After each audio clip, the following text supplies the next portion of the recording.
No matter who you are, no matter where you've been, and no matter where you are right now, you are welcome here. Welcome to Daily Audio Bible Chronological.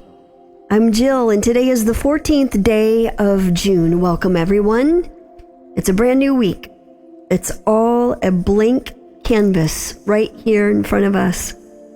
New mercy, a new beginning, a new chance to begin again and again and again. It is never too late to make the right choice. I'm glad that you're choosing the Word of God and to allowing His Word to transform your life. Today we're reading 2 Chronicles chapters 6 and 7, and then we'll read Psalm 136. And this week we are reading the New Living Translation, 2 Chronicles chapters 6 and 7. Then Solomon prayed, "O Lord, you have said that you would live in a thick cloud of darkness. Now I have built a glorious temple for you, a place where you can live forever." Then the king turned around to the entire community of Israel, standing before him, and gave this blessing: "Praise the Lord, the God of Israel, who has kept the promise he made to my father David. For he told my father, 'From the day I brought my people out of the land of Egypt, I have never chosen a city among any of the tribes of Israel as the place where a temple should be built to honor my name. Nor have I chosen a king to lead my people Israel.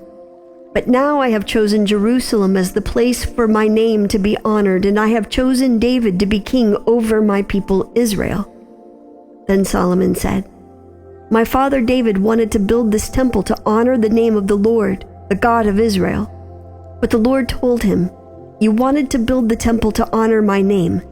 Your intention is good, but you are not the one to do it. One of your own sons will build the temple to honor me.' And now the Lord has fulfilled the promise he made. For I have become king in my father's place, and now I sit on the throne of Israel, just as the Lord promised. I have built this temple to honor the name of the Lord, the God of Israel. There I have placed the ark, which contains the covenant that the Lord made with the people of Israel." Then Solomon stood before the altar of the Lord in front of the entire community of Israel, and he lifted his hands in prayer. Now Solomon had made a bronze platform 7.5 feet long, 7.5 feet wide, and 4.5 feet high, and had placed it at the center of the temple's outer courtyard. He stood on the platform, and then he knelt in front of the entire community of Israel and lifted his hands toward heaven. He prayed, "O Lord God of Israel, there is no God like you in all of heaven and earth. You keep your covenant and show unfailing love to all who walk before you in wholehearted devotion. You have kept your promise to your servant David, my father. You made that promise with your own mouth, and with your own hands you have fulfilled it today. And now, O Lord, God of Israel, carry out the additional promise you made to your servant David, my father. For you said to him, 'If your descendants guard their behavior and faithfully follow my law as you have done, one of them will always sit on the throne of Israel.' Now, O Lord, God of Israel, fulfill this promise to your servant David. But will God really live on earth among people? Why, even the highest heavens cannot contain you. How much less this temple I have built? Nevertheless, listen to my prayer and my plea, O Lord, my God. Hear the cry and the prayer that your servant is making to you. May you watch over this temple day and night, this place where you have said you would put your name. May you always hear the prayers I make toward this place. May you hear the humble and earnest requests from me and your people Israel when we pray toward this place. Yes, hear us from heaven where you live, and when you hear, forgive.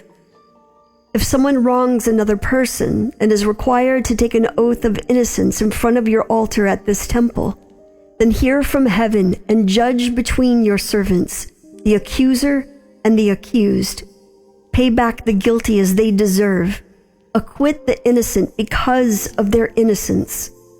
If your people Israel are defeated by their enemies because they have sinned against you, and if they turn back and acknowledge your name and pray to you here in this temple, then hear from heaven and forgive the sin of your people Israel, and return them to this land you gave to them and to their ancestors.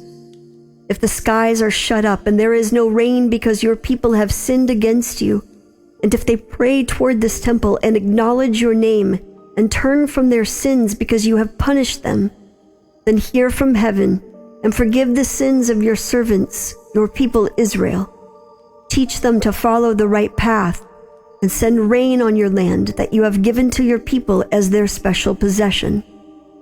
If there is a famine in the land, or a plague or crop disease, or attacks of locusts or caterpillars, or if your people's enemies are in the land besieging their towns, whatever disaster or disease there is, and if your people Israel pray about their troubles or sorrow, raising their hands toward this temple, then hear from heaven where you live and forgive. Give your people what their actions deserve, for you alone know each human heart. Then they will fear you and walk in your ways as long as they live in the land you gave to our ancestors. In the future, foreigners who do not belong to your people Israel will hear of you.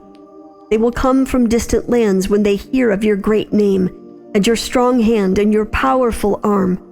And when they pray toward this temple, then hear from heaven where you live and grant what they ask of you. In this way, all the people of the earth will come to know and fear you just as your own people Israel do. They too will know that this temple I have built honors your name. If your people go out where you send them to fight their enemies, and if they pray to you by turning toward this city you have chosen and toward this temple I have built to honor your name, then hear their prayers from heaven and uphold their cause. If they sin against you, and who has never sinned, you might become angry with them and let their enemies conquer them and take them captive to a foreign land far away or near. But in that land of exile, they might turn to you in repentance and pray, "We have sinned, done evil, and acted wickedly." If they turn to you with their whole heart and soul in the land of their captivity, and pray toward the land you gave to their ancestors, toward this city you have chosen, and toward this temple I have built to honor your name, then hear their prayers and their petitions from heaven where you live, and uphold their cause. Forgive your people who have sinned against you. Oh my God, may your eyes be open and your ears attentive to all the prayers made to you in this place. And now arise, O Lord God, and enter your resting place, along with the ark, the symbol of your power. May your priests, O Lord God, be clothed with salvation. May your loyal servants rejoice in your goodness. O Lord God, do not reject the king you have anointed. Remember your unfailing love for your servant David. When Solomon finished praying, fire flashed down from heaven and burned up the burnt offerings and sacrifices, and the glorious presence of the Lord filled the temple. The priests could not enter the temple of the Lord because the glorious presence of the Lord filled it. When all the people of Israel saw the fire coming down and the glorious presence of the Lord filling the temple, they fell face down on the ground and worshipped and praised the Lord, saying, "He is good. His faithful love endures forever." Then the king and all the people offered sacrifices to the Lord. King Solomon offered a sacrifice of 22,000 cattle and 120,000 sheep and goats. And so the king and all the people dedicated the temple of God. The priests took their assigned positions, and so did the Levites who were singing, "His faithful love endures forever." They accompanied the singing with music from the instruments King David had made and for praising the Lord. Across from the Levites, the priests blew the trumpets while all Israel stood. Solomon then consecrated the central area of the courtyard in front of the Lord's temple. He offered burnt offerings and the fat of peace offerings there, because the bronze altar he had built could not hold all the burnt offerings, grain offerings, and sacrificial fat. For the next 7 days, Solomon and all Israel celebrated the Festival of Shelters. A large congregation had gathered from as far away as Lebo Hamath in the north and the brook of Egypt in the south. On the 8th day, they had a closing ceremony, for they had celebrated the dedication of the altar for 7 days and the festival of shelters for 7 days. Then at the end of the celebration, Solomon sent the people home. They were all joyful and glad because the Lord had been so good to David and to Solomon and to his people Israel. So Solomon finished the temple of the Lord as well as the royal palace. He completed everything he had planned to do in the construction of the temple and the palace. Then one night the Lord appeared to Solomon and said, "I have heard your prayer and have chosen this temple as the place for making sacrifices. At times I might shut up the heavens so that no rain falls, or command grasshoppers to devour your crops, or send plagues among you. Then if my people who are called by my name will humble themselves and pray and seek my face and turn from their wicked ways, I will hear from heaven and will forgive their sins and restore their land. My eyes will be open and my ears attentive to every prayer made in this place. For I have chosen this temple and set it apart to be holy, a place where my name will be honored forever. I will always watch over it, for it is dear to my heart. As for you, if you faithfully follow me as David your father did, obeying all my commands, decrees, and regulations, then I will establish the throne of your dynasty. For I made this covenant with your father David when I said, 'One of your descendants will always rule over Israel.' But if you or your descendants abandon me and disobey the decrees and commands I have given you, and if you serve and worship other gods, then I will uproot the people from this land that I have given them. I will reject this temple that I have made holy to honor my name. I will make it an object of mockery and ridicule among the nations. And though this temple is impressive now, all who pass by will be appalled. They will ask, 'Why did the Lord do such terrible things to this land and to this temple?' And the answer will be, 'Because his people abandoned the Lord, the God of their ancestors, who brought them out of Egypt, and they worshipped other gods instead and bowed down to them. That is why he has brought all these disasters on them.'" Finally today, Psalm 136. Give thanks to the Lord, for he is good. His faithful love endures forever. Give thanks to the God of gods. His faithful love endures forever. Give thanks to the Lord of lords. His faithful love endures forever. Give thanks to him who alone does mighty miracles. His faithful love endures forever. Give thanks to him who made the heavens so skillfully. His faithful love endures forever. Give thanks to him who placed the earth among the waters. His faithful love endures forever. Give thanks to him who made the heavenly lights. His faithful love endures forever.